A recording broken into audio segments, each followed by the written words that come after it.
If you're a guy going through the loss of a pregnancy, then this video is for you. Hi, my name is David William, and I've lived that life. My partner and I had a pregnancy that didn't make it to term, and I know how challenging that can be, not just for one's own individual mental, emotional well-being, but also for the relationship. And so I want to not just take the opportunity, see you buddy, to speak into this, but to offer any sort of support that I can so that you don't have to go through the struggles that I've lived through. So not only did it impact my mental, emotional well-being, it impacted our relationship, we're still together, but it also impacted my livelihood, my ability to show up and earn a living. And I didn't realize that until the 1-year anniversary came around, and it was pointed out to me that I hadn't taken the time and opportunity to fully sit in and integrate, move through grief. And so that's what I did. I decided to take a week out of my life and sit with each of the 5 stages. And not only was it challenging, it was actually wonderfully beautiful, because I got to mourn not only what had been lost, but also what could have been.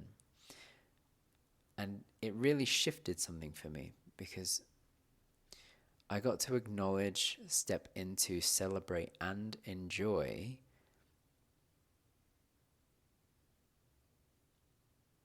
the aspects of myself that I'd lost or hadn't had the opportunity to fully embody in 3D land in having that daughter. And I got to live an entire life, transcend timelines in that grief process in a way that allowed me to access parts of myself I'd never really contemplated, considered, or enjoyed before. And so the beautiful thing about that was, even though, yes, that life didn't land earthside, it still positively changed me.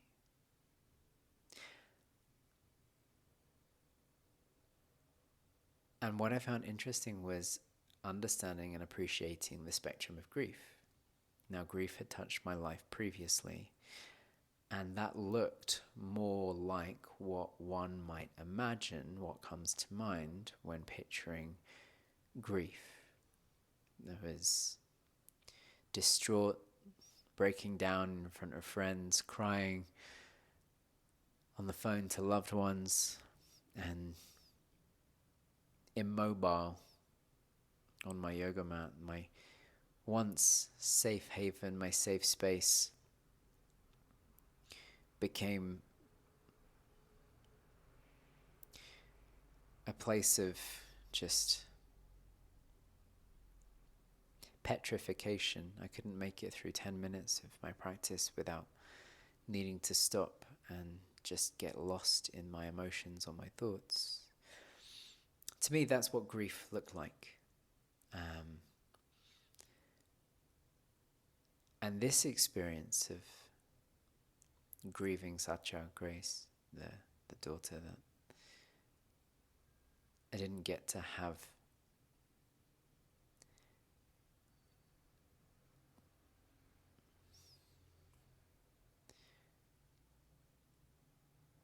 in my life the way that could have been, was a very different experience of grief. I isolated for a year. I removed myself from the world. I stopped engaging with people. I distracted. I I closed, I dissociated, I stopped being myself in the way similarly that previous iteration experience of grief had impactually on my life. It's not a word, but I'm going to use it.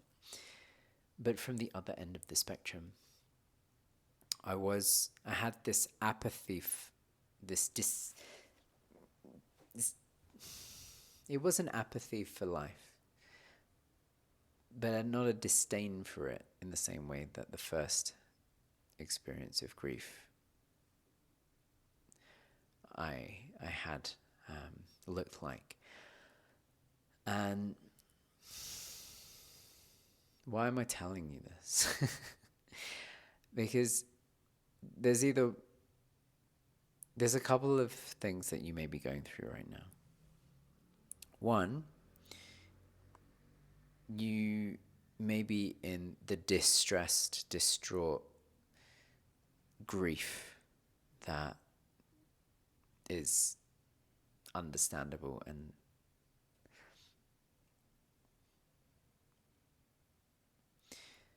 my empathy and my sympathy for you in that. I would say, enjoy it. I know it sounds like a weird thing to say, but for some of us, that is how we want to process grief. We want to feel all of it. And I know it can be overwhelming, and I know it can be challenging, and it gets to be beautiful. What is grief, if not love persevering? And to know deep grief like that means to have known great love. And that's truly a gift.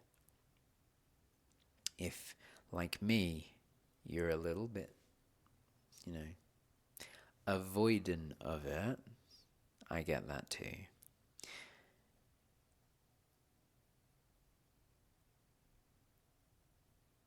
And I think that's because there's been a misunderstanding of what grief can look like. I am of the belief, the volition, that grief gets to be beautiful, that it actually can be a celebration of life rather than a lament of loss. That rather than feeding the emotions of pain, we get to fuel the emotions of love. A scholar feels like a disservice to those who are actual scholars. I am an enthusiast and avid learner of classical tantric teachings. And I bring this up because in that is the idea of non-duality. And in that is the idea of duality. And that opposites, whilst they may seem polarizing, different, they're actually simply opposite ends of the same spectrum. That there is an inextricable link between them. And that love and grief aren't different. They're just opposite sides of the same coin. And the beauty in that is that if you have lost someone and you are struggling with that, whether that looks like crying on the floor or isolation in a cave,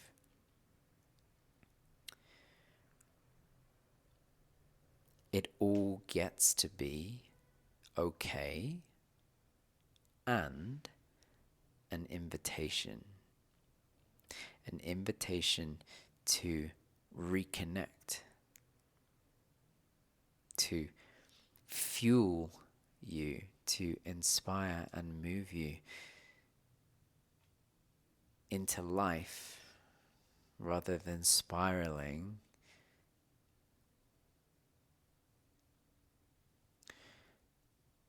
into loss. I did that.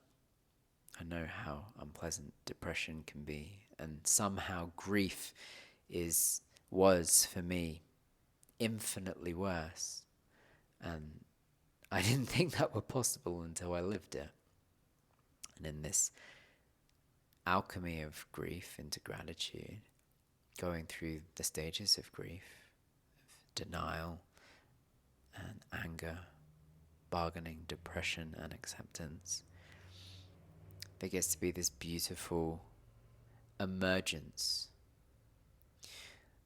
when we acknowledge, fully acknowledge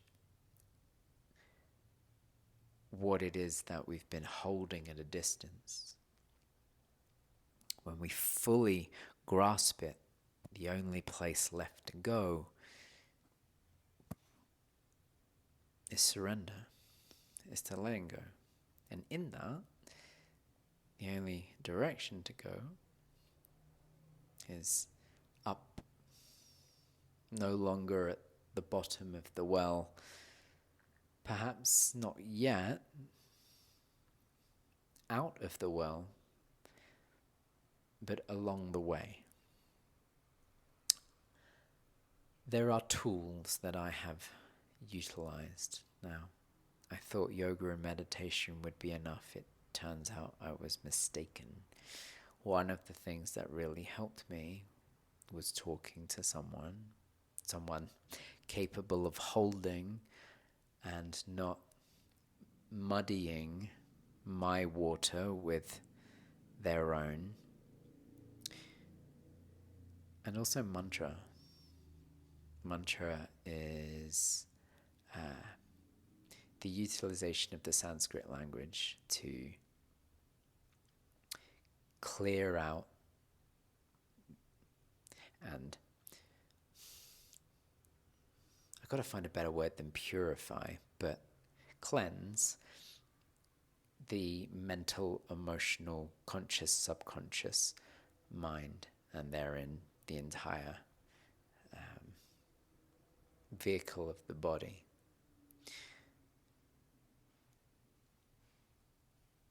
If mantra is something that you're curious about, you can find other videos where I speak into it.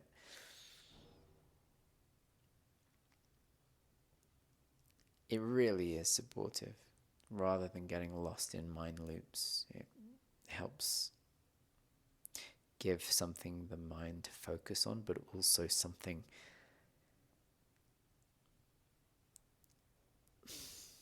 okay, so Sanskrit is the language of the gods. It vibrates at the frequency of the thing that it points to. In essence, it is that thing in phonic form, which isn't true in other languages. This is why Sanskrit is such a revered language and why mantra is so useful. Using those and coupled with my meditation, journaling, and movement practice, as well as a couple of other things, I was able to move through that grief and come out the other end feeling more enlivened, more connected to myself, life, and love. And so that's why I wanted to share that with you. If you are in a space of challenge around a loss of a pregnancy or any other form of grief or loss, then my condolences, and you're more than welcome to reach out. And supporting people in moving through those stuck thoughts and emotions. It's said that suffering is the result of ignorance to the truth of what is. It's when our minds hold on to constructs that are fabrications rather than truths. And when we can rewrite the narrative of our mind, we realign with life itself, liberate ourselves from suffering, and return to a place of freedom and joyfulness. It might not seem it, because I'm quite tired, but joyfulness has re-entered my life in a way that it hadn't during that year of mourning. And so if you are wanting to support your relationship or support yourself, then an invitation to check out the integration pack for this month. If you would like a weekly integration pack, help move through that, you can join the Aligned Living Collective.